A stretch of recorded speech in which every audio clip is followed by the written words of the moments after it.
വൈസ്റ്റോൺ അക്കാദമിയുടെ മറ്റൊരു വീഡിയോയിലേക്ക് ഏവർക്കും സ്വാഗതം. കഴിഞ്ഞ കുറെ എപ്പിസോഡുകളിലായിട്ട് നമ്മൾ പ്രിപ്പോസിഷനെ കുറിച്ചാണ് ഡിസ്കസ് ചെയ്തുകൊണ്ടിരിക്കുന്നത്. അപ്പോൾ ഓരോ എപ്പിസോഡിലും ഓരോ പ്രിപ്പോസിഷനെ കുറിച്ച് അതെങ്ങനെയാണ് ഉപയോഗിക്കുന്നത്, എവിടെയാണ് ഉപയോഗിക്കുന്നത് എന്നുള്ള കാര്യങ്ങളൊക്കെ വളരെ ഡീറ്റെയിൽഡ് ആയിട്ട് കഴിഞ്ഞ കുറച്ച് വീഡിയോകളിൽ നമ്മൾ കണ്ടിന്യൂ ചെയ്ത് വരികയാണ്. അപ്പൊ ഇന്ന് നമ്മൾ പ്രിപ്പോസിഷനിലെ ഏറ്റവും ഇമ്പോർട്ടന്റ് ആയിട്ടുള്ള മറ്റൊരു പ്രിപ്പോസിഷനെ കുറിച്ച് ആണ് ഇന്ന് നമ്മൾ ഡിസ്കസ് ചെയ്യാൻ പോകുന്നത്. ബൈ. ഈ ബൈ എന്ന് പറയുന്ന പ്രിപ്പോസിഷൻ എവിടെ, എങ്ങനെ, എപ്പോൾ ഉപയോഗിക്കാം, അല്ലെങ്കിൽ ഏതെല്ലാം സാഹചര്യത്തിലാണ് നമ്മൾ ഇത് ഉപയോഗിക്കുന്നത്, അതിന്റെ ഇമ്പോർട്ടൻസ് എന്താണെന്നുള്ള കാര്യങ്ങളെ കുറിച്ചാണ് ഇന്നത്തെ ഈ വീഡിയോയിൽ നമ്മൾ ഡിസ്കസ് ചെയ്യാൻ പോകുന്നത്. നമ്മുടെ ഇംഗ്ലീഷ് ലാംഗ്വേജിലെ ഏറ്റവും ഇമ്പോർട്ടന്റ് ആയിട്ടുള്ള ഒരു ഗ്രാമർ പാർട്ടാണ് ഈ പ്രിപ്പോസിഷൻസ് എന്ന് പറയുന്നത്. ഇപ്പൊ നമ്മൾ without preposition we can complete the language. ഒരു ലാംഗ്വേജ് കൃത്യമായിട്ട് അല്ലെങ്കിൽ കംപ്ലീറ്റ് ആയിട്ട് ഈ പ്രിപ്പോസിഷനെ മാറ്റി നിർത്തിയിട്ട് നമുക്ക് മുന്നോട്ടൊരു നല്ല ബെറ്റർ സ്പീക്കിംഗ് അല്ലെങ്കിൽ ബെറ്റർ റൈറ്റിംഗ് നമുക്ക് ചെയ്യാൻ പറ്റില്ല. അപ്പം അത്രയും ഇമ്പോർട്ടന്റ് ആയിട്ടുള്ള ഒരു സാധനമാണ് പ്രിപ്പോസിഷൻ എന്ന് പറയുന്നത്. അപ്പോൾ ഇതില് ഇന്ന് നമ്മൾ ഡിസ്കസ് ചെയ്യാൻ പോകുന്നത് ബൈ എന്ന് പറയുന്ന പ്രിപ്പോസിഷൻ എങ്ങനെ ഉപയോഗിക്കാം എന്നുള്ളതാണ്. ഇപ്പൊ ഒരുപാട് സാഹചര്യത്തിൽ, അതായത് ഒരുപാട് സിറ്റുവേഷനിൽ നമ്മൾ ഈ ബൈ എന്ന് പറയുന്ന പ്രിപ്പോസിഷൻസ് ഉപയോഗിക്കും. അപ്പൊ അതെങ്ങനെയാണെന്ന് വൺ ബൈ വൺ ആയിട്ട് നമുക്കൊന്ന് ഡിസ്കസ് ചെയ്യാം. ഇപ്പൊ ബൈ ഉപയോഗിക്കുന്ന ഒരു സാഹചര്യം എന്ന് പറയുന്നത്, ഇപ്പൊ ഒരു പ്ലേസിനെ ഡിനോട്ട് ചെയ്യുന്ന സാഹചര്യത്തിൽ നമുക്ക് ബൈ യൂസ് ചെയ്യാം. അപ്പൊ ഇവിടെ ഇതിന്റെ മീനിങ് എന്ന് പറഞ്ഞു കഴിഞ്ഞാൽ ബൈ ദ സൈഡ് ഓഫ് അല്ലെങ്കിൽ ബിസൈഡ്, സമീപം എന്നുള്ള ഒരു അർത്ഥത്തിലാണ് നമ്മൾ ഇവിടെ ബൈ എന്ന് പറയുന്ന ഒരു പ്രിപ്പോസിഷൻ നമ്മൾ ഉപയോഗിക്കുന്നത്. ഇപ്പൊ ഒരു എക്സാമ്പിൾ ആയിട്ട് നമ്മൾ പറയുകയാണെന്നുണ്ടെങ്കിൽ, my house is by a river, my house is by a lake. അപ്പൊ ഇവിടെ എന്താണ്, എന്റെ വീട് ഒരു നദിക്ക് സമീപമാണ് അല്ലെങ്കിൽ ഒരു തടാകത്തിന് സമീപമാണെന്നൊക്കെ പറയുന്ന my house is by a river, my house is by a lake. അപ്പൊ ഇത്തരത്തില് ഒരു സ്ഥലത്തെ നമ്മൾ ഡിനോട്ട് ചെയ്യാൻ വേണ്ടിയിട്ട് നമുക്ക് ബൈ എന്ന് പറയുന്ന ഒരു പ്രിപ്പോസിഷൻ നമുക്ക് ഉപയോഗിക്കാം.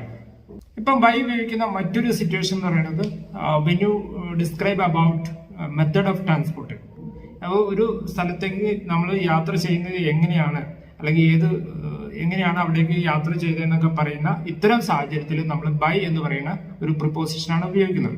ഇപ്പൊ നമ്മൾ എക്സാമ്പിൾ ആയിട്ട് പറയുകയാണെങ്കിൽ by car, by train, by plane, അല്ലെ, ട്രെയിനിലാണ് പോയത് അല്ലെങ്കിൽ കാറിലാണ് പോയത് എന്നൊക്കെ പറയുന്നിടത്ത് നമ്മൾ ബൈ എന്ന് പറയുന്ന പ്രിപ്പോസിഷനാണ് നമ്മൾ ഉപയോഗിക്കുക. ഇപ്പൊ ഒരു എക്സാമ്പിൾ ആയിട്ട് പറയുകയാണെന്നുണ്ടെങ്കിൽ, Jithin travel to Delhi by a car. ഇപ്പൊ ജിതിൻ എന്ന് പറയുന്ന ആള് ഡൽഹിയിലേക്ക് ട്രാവൽ ചെയ്തത് കാറിലാണ്. Jithin travel to Delhi by a car. അപ്പോൾ ബൈ എ കാർ അല്ലെങ്കിൽ ബൈ എ പ്ലെയിൻ അല്ലെങ്കിൽ ബൈ എ ബോട്ട് എന്നൊക്കെ നമുക്ക് ഉപയോഗിക്കാം. അപ്പം ട്രെയിനിലാണ് പോയത് അല്ലെങ്കിൽ ബോട്ടിലാണ് പോയത് അല്ലെങ്കിൽ കപ്പലിലാണ് പോയത് എന്നൊക്കെ നമ്മൾ പറയാൻ വേണ്ടിയിട്ട് ഒരു മെത്തേഡ് ഓഫ് ട്രാൻസ്പോർട്ടേഷനെ കുറിച്ച് നമ്മൾ ഡിസ്കസ് ചെയ്യുന്ന ഇത്തരം സാഹചര്യത്തിൽ നമുക്ക് ബൈ എന്ന് പറയുന്ന പ്രിപ്പോസിഷൻ നമുക്ക് ഉപയോഗിക്കാം. ഈ പ്രിപ്പോസിഷൻ ബൈ യൂസ് ചെയ്യുന്ന മറ്റൊരു സാഹചര്യം എന്ന് പറയുന്നത് നമുക്ക് മെത്തേഡ് ഓഫ് കമ്മ്യൂണിക്കേഷൻ ആണ്. അതായത് എങ്ങനെ നമ്മളിപ്പോ മെത്തേഡ് ഓഫ് കമ്മ്യൂണിക്കേഷൻ എന്ന് പറഞ്ഞു കഴിഞ്ഞാൽ by post, by email, by telephone എന്നൊക്കെ പറയാം. അതായത് നമ്മൾ ഒരാളോട് സംസാരിക്കുന്ന ഏത് രീതിയിലാണ് എന്ന് പറയുന്ന ഇത്തരം സാഹചര്യത്തിലൊക്കെ നമുക്ക് ബൈ എന്ന് പറയുന്ന പ്രിപ്പോസിഷൻ നമുക്ക് ഉപയോഗിക്കാം. ഒരു എക്സാമ്പിൾ ആയിട്ട് പറയുകയാണെന്നുണ്ടെങ്കിൽ, I spoke to her by telephone. ഞാൻ അവളുമായിട്ട് ടെലഫോണിൽ സംസാരിച്ചു. ഇപ്പൊ വേറെ എക്സാമ്പിൾ പറയുകയാണെന്നുണ്ടെങ്കിൽ, I will send you a invoice by email. ഞാൻ ഇമെയിലിൽ ഞാനൊരു ഇൻവോയ്സ് ഞാൻ നിനക്ക് അയച്ചു തരാം. I will send you a invoice by email അല്ലെങ്കിൽ ബൈ പോസ്റ്റ്. അപ്പൊ ഇത്തരത്തിൽ ബൈ പോസ്റ്റ് അല്ലെങ്കിൽ ബൈ ടെലഫോൺ, ഇത്തരത്തിൽ ഒരു മെത്തേഡ് ഓഫ് കമ്മ്യൂണിക്കേഷനെ കുറിച്ചൊക്കെ നമ്മൾ ഡിസ്കസ് ചെയ്യുന്ന സാഹചര്യത്തിൽ ബൈ എന്ന് പറയുന്ന പ്രിപ്പോസിഷൻ നമുക്ക് ഉപയോഗിക്കാം. ഈ ബൈ യൂസ് ചെയ്യാവുന്ന മറ്റൊരു സാഹചര്യം എന്ന് പറയുന്നത് മെത്തേഡ് ഓഫ് പേയ്മെന്റ് ആണ്. ഇപ്പൊ നമ്മൾ ഒരു പേയ്മെന്റ് ചെയ്യുന്ന സാഹചര്യത്തിൽ നമുക്ക് ഏത് മെത്തേഡിലാണ് പേയ്മെന്റ് ചെയ്യാന്ന്, ഇപ്പൊ by credit card, by cheque എന്നൊക്കെ പറഞ്ഞ് നമ്മൾ പേയ്മെന്റ് ചെയ്യുന്ന സാഹചര്യത്തിൽ നമുക്ക് ബൈ എന്ന് പറയുന്ന പ്രിപ്പോസിഷൻ നമുക്ക് ഉപയോഗിക്കാം. എക്സാമ്പിൾ ആയിട്ട് പറയുകയാണെങ്കിൽ, I paid the bill by cheque. ഞാൻ ആ bill payment cheque through payment ചെയ്തു. അപ്പൊ ചെക്ക് കൊടുത്ത് ഞാൻ ആ പേയ്മെന്റ് ചെയ്തു എന്ന് പറയുന്ന ഇത്തരം സാഹചര്യത്തിൽ ബൈ ചെക്ക് എന്നാണ് നമുക്ക് ഉപയോഗിക്കാം, അല്ലെ. I paid the bill by cheque അപ്പൊ ഇവിടെ ഇത്തരം സാഹചര്യത്തിൽ പേയ്മെന്റ് നടത്തുന്ന ഇത്തരം സാഹചര്യത്തിലൊക്കെ നമുക്ക് ബൈ എന്ന് പറയുന്ന പ്രിപ്പോസിഷൻ നമുക്ക് ഉപയോഗിക്കാം. ഇവിടെ ശ്രദ്ധിക്കേണ്ട മറ്റൊരു കാര്യമുണ്ട്. ഇപ്പൊ ക്യാഷ് ട്രാൻസാക്ഷൻസ് ഒക്കെ ചെയ്യുകയാണെങ്കിൽ ഇപ്പൊ നമ്മൾ പൈസ ക്യാഷ് ഓൺ ഹാൻഡ് നമ്മൾ അങ്ങോട്ട് കൊടുക്കുകയാണ്, ബൈ ക്യാഷ് ആയിട്ട് കൊടുക്കുകയാണെന്നുണ്ടെങ്കിൽ ഒരിക്കലും നമുക്ക് ബൈ ക്യാഷ് എന്ന് പറയത്തില്ല. അവിടെ നമ്മൾ പെയ്ഡ് ഇൻ ക്യാഷ് എന്ന് തന്നെയാണ് നമ്മൾ പറയാം. അപ്പൊ ബാക്കിയുള്ള സാഹചര്യത്തിൽ, അതായത് ചെക്ക് കൊടുക്കുമ്പോഴോ അല്ലെങ്കിൽ ക്രെഡിറ്റ് കാർഡിൽ പേയ്മെന്റ് ചെയ്യുന്ന സാഹചര്യത്തിലോ ഒക്കെ നമുക്ക് ബൈ ക്രെഡിറ്റ് കാർഡ് അല്ലെങ്കിൽ ബൈ ചെക്ക് എന്നൊക്കെ നമുക്ക് പറയാൻ പറ്റും. അപ്പൊ ഇത്തരം സാഹചര്യത്തിൽ പേയ്മെന്റ് നടത്തുന്ന ഇത്തരം സാഹചര്യത്തിലൊക്കെ നമുക്ക് എന്ത് യൂസ് ചെയ്യാം? ബൈ എന്ന് പറയുന്ന പ്രിപ്പോസിഷൻ നമുക്ക് ഉപയോഗിക്കാം. ഇനി ബൈ യൂസ് ചെയ്യാൻ പറ്റുന്ന മറ്റൊരു സാഹചര്യം എന്ന് പറഞ്ഞു കഴിഞ്ഞാൽ ഈ ആക്റ്റീവ് വോയിസും പാസീവ് വോയിസും ഒക്കെ യൂസ് ചെയ്യുന്ന സാഹചര്യം. അതായത് പാസീവ് വോയിസിനെ കുറിച്ച് നമ്മളിപ്പോ ആക്റ്റീവ് വോയിസ് നോർമലി നമ്മൾ സംസാരിക്കുന്ന കൂടുതൽ കാര്യങ്ങൾ നമ്മൾ ആക്റ്റീവ് വോയിസിലായിരിക്കും പറയാം, അല്ലെ? അപ്പോൾ അത് പാസീവ് വോയിസിലേക്ക് നമ്മൾ പറയുന്ന സാഹചര്യത്തിൽ നമ്മൾ ബൈ യൂസ് ചെയ്താണ് നമ്മൾ എപ്പോഴും ആ സെന്റൻസ് പാസീവ് വോയിസിൽ നമ്മൾ പറയാറ്. ഇപ്പൊ ആക്റ്റീവ് വോയിസും പാസീവ് വോയിസും എന്താണെന്നുള്ള ഡീറ്റെയിൽ ആയിട്ടുള്ള വീഡിയോ വേറെ എപ്പിസോഡായിട്ട് ചെയ്യുന്നതായിരിക്കും. അപ്പൊ നമുക്ക് ഇവിടെ എങ്ങനെയാണ് ബൈ യൂസ് ചെയ്യുന്നത് നമ്മള് കുറച്ച് എക്സാമ്പിൾ വെച്ചിട്ട് നമുക്ക് നോക്കാം. ഇപ്പൊ ഒരു എക്സാമ്പിൾ പറയുകയാണെന്നുണ്ടെങ്കിൽ Jithin is cleaning the house. ഇവിടെ എന്താണ്? ജിതിൻ വീട് വൃത്തിയാക്കിക്കൊണ്ടിരിക്കുകയാണെന്നാണ്. ജിതിൻ ഇപ്പൊ ഒരു പ്രോസസ്സ് ചെയ്തുകൊണ്ടിരിക്കുകയാണ്. Jithin is cleaning the house. ഇത് നമ്മൾ ആക്റ്റീവ് വോയിസിൽ ഡയറക്റ്റ് ആയിട്ട് നമ്മൾ പറയുന്ന ഒരു കാര്യമാണ്. എന്താണ്? ജിതിൻ വീട് വൃത്തിയാക്കിക്കൊണ്ടിരിക്കുകയാണ്. Jithin is cleaning the house. ഇത് നമ്മൾ പാസീവ് വോയിസിലേക്ക് പറയുമ്പോൾ എങ്ങനെയാണ് പറയാ? The house is being cleaned by Jithin. എന്താണ്?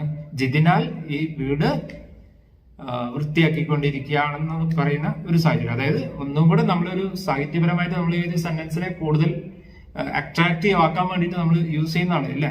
എപ്പോഴും നമ്മൾ ലാംഗ്വേജിൽ പാസീവ് വോയിസ് യൂസ് ചെയ്യുന്ന എന്താണ്? നമ്മളെ ലാംഗ്വേജ് ഒന്നുകൂടി ഒന്ന് ബ്യൂട്ടിഫുൾ ആക്കാൻ വേണ്ടിയിട്ട് നമ്മൾ യൂസ് ചെയ്യുന്നതാണ്. അപ്പൊ ഇത്തരത്തില് പാസീവ് വോയിസ് നമ്മൾ യൂസ് ചെയ്യുന്ന സാഹചര്യത്തിൽ നമുക്ക് എന്ത് യൂസ് ചെയ്യാം?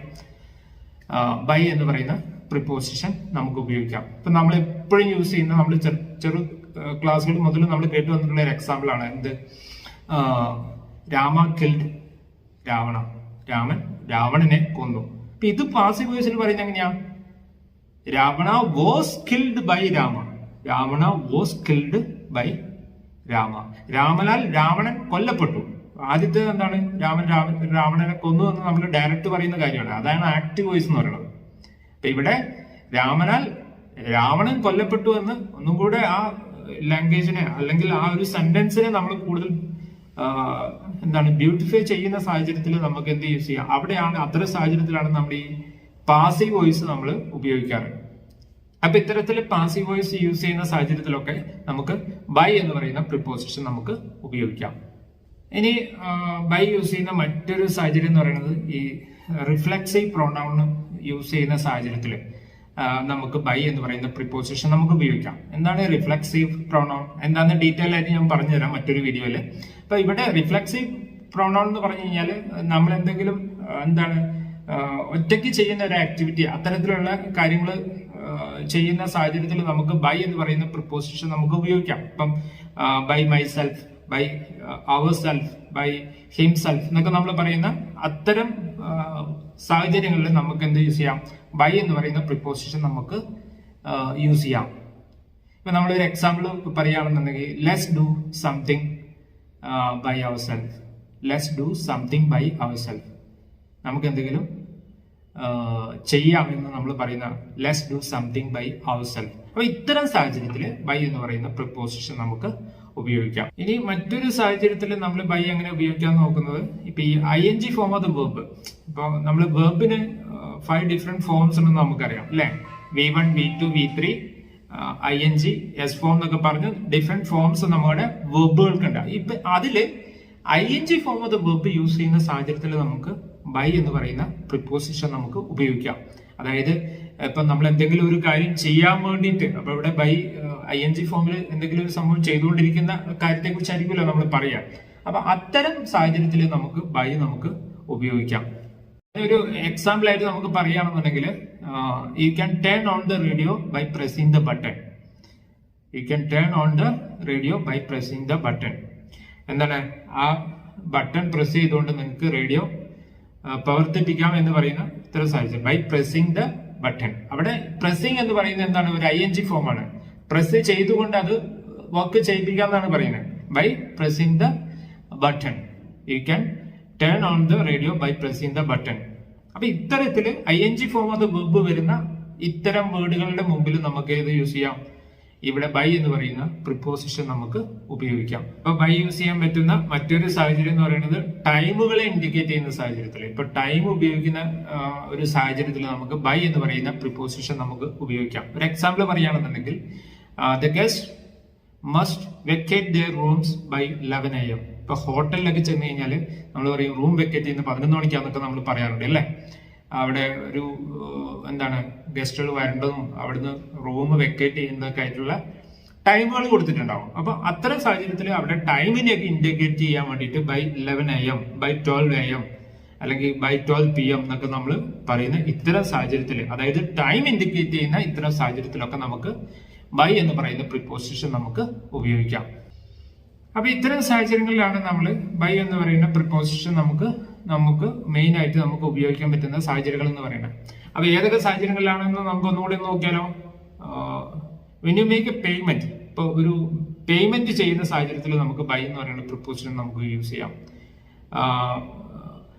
When you travel to somewhere, ഇപ്പൊ എങ്ങോട്ടെങ്കിലും ഒക്കെ ട്രാവൽ ചെയ്യുന്ന സാഹചര്യത്തിൽ ഒരു മെത്തേഡ് ഓഫ് ട്രാൻസ്പോർട്ടേഷന്റെ ഭാഗമായിട്ട് നമുക്ക് എന്ത് ചെയ്യാം? ബൈ കാർ, ബൈ പ്ലെയിൻ എന്നൊക്കെ പറയുന്ന രീതിയിൽ നമുക്ക് ബൈ എന്ന് പറയുന്ന പ്രിപ്പോസിഷൻ നമുക്ക് ഉപയോഗിക്കാം. അതുപോലെ ടൈം, ഇപ്പൊ ടൈം ഇൻഡിക്കേറ്റ് ചെയ്യുന്ന ഇത്തരം സാഹചര്യങ്ങളിൽ നമുക്ക് ബൈ എന്ന് പറയുന്ന പ്രിപ്പോസിഷൻ നമുക്ക് ഉപയോഗിക്കാം. അതുപോലെ ഒരു റിഫ്ലെക്സീവ് നൗൺ യൂസ് ചെയ്യുന്ന സാഹചര്യത്തിൽ നമുക്ക് ബൈ യൂസ് ചെയ്യാം.